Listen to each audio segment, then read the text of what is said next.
Hello friends, आपका बहुत बहुत स्वागत है हमारे चैनल पर एक नए वीडियो के साथ। वीडियो शुरू करने से पहले मैं आपको बता दूं, आज की वीडियो मां गंगा की जीवन शैली पर आधारित है। आओ जानते हैं मां गंगा की पुरानी कथाओं के बारे में। पुराणों के अनुसार स्वर्ग में गंगा को मंदाकिनी और पाताल में भागीरथी कहते हैं। गंगा का निवास स्थान पृथ्वीलोक, कैलाश पर्वत, देवलोक, पाताल लोक, वैकुंठी है। इनके अस्त्र जलपात्र, कमल, शंख और त्रिशूल है। गंगा की परिभाषा एक एशियाई नदी हिमालय में उगता है और पूर्व में बंगाल की खाड़ी में बहता है। हिंदुओं की एक पवित्र नदी है। समानार्थी शब्द उदाहरण पानी की एक बड़ी प्राकृतिक धारा। गंगा नदी भारत की सबसे लंबी नदी और दुनिया की तीसरी सबसे बड़ी नदी है। गंगा नदी की लंबाई 2525 किलोमीटर है और अधिकतम गहराई 17 मीटर है। गंगा नदी भारत की सबसे बड़ी नदियों में से एक है। यह ब्रह्मपुत्र के बाद भारत की सबसे बड़ी नदी है। हिंदू धर्म में गंगा नदी को पवित्र माना जाता है। गंगा नदी को गंगा माँ भी बुलाया जाता है, साथ ही देवी की तरह पूजनीय भी है। जिनका यह भी मानना है कि गंगा में स्नान करने के बाद अपने पापों से मुक्ति पाता है और आत्मा को शुद्ध कर सकता है।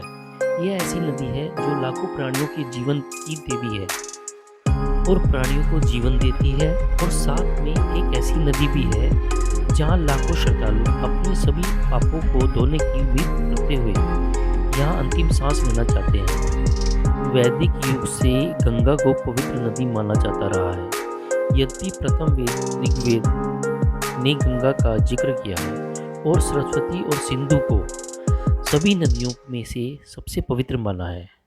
बाद में तीनों वेद यजुर, साम और अर्थवेद ने गंगा को एक पवित्र नदी के रूप में उल्लेख किया है।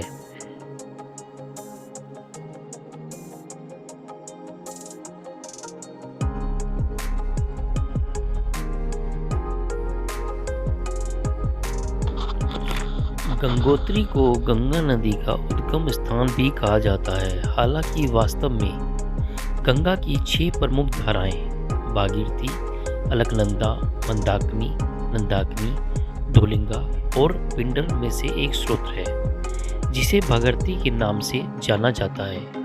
भागीरथी नदी गंगोत्री से बहती है और देवप्रयाग में जाकर यह अलकनंदा नदी से मिल जाती है। यह दोनों नदियां मिलकर गंगा नदी का मुख्य धारा का निर्माण करती हैं। गंगा नदी हिंदू धर्म में से सबसे पवित्र तथा पूजनीय नदी है। इसके अलावा यह लाखों भारतीयों के लिए जीवन रेखा, जो लोग गंगा नदी के साथ रहते हैं वो संपूर्ण रूप में अनेक दैनिक जाने जरूरतें पूर्ति के लिए इन उपजाऊ मैदानों पर निर्भर रहते हैं।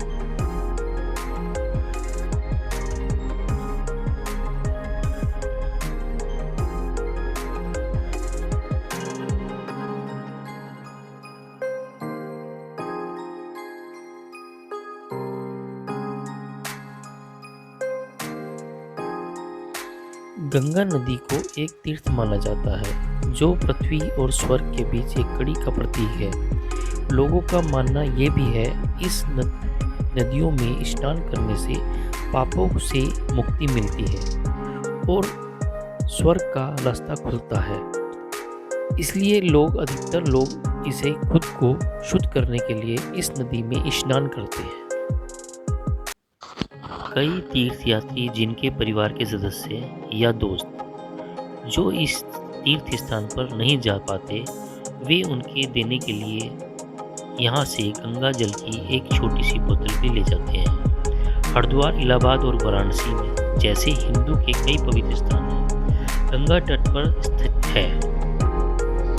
थाईलैंड की लावप्रदोक के त्योहार के दौरान सौभाग्य प्राप्ति के तथा पापों को धोने के लिए बुद्ध तथा देवी गंगा माँ के सम्मान में नावों में कैंडल जलाकर उन्हें पानी में छोड़ा जाता है। गंगा नदी सतलोक से इस मृतलोक में आई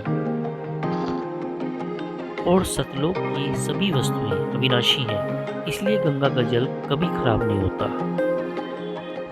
गंगा दशहरा इस दिन पहली बार माँ गंगा का धरती पर अवतरण हुआ था। राजा भगीरथ की तपस्या से गंगा ने स्वर्ग से धरती पर प्रवेश किया था। गंगा को हिंदू धर्म में सबसे पवित्र नदी माना जाता है। इसे देवी के रूप में पूजा जाता है। राजा भगीरथ ने कठोर तपस्या करके माँ गंगा को धरती पर बुलाया था। वीडियो अगर अच्छा लगा हो तो इसे लाइक करना ना भूलें।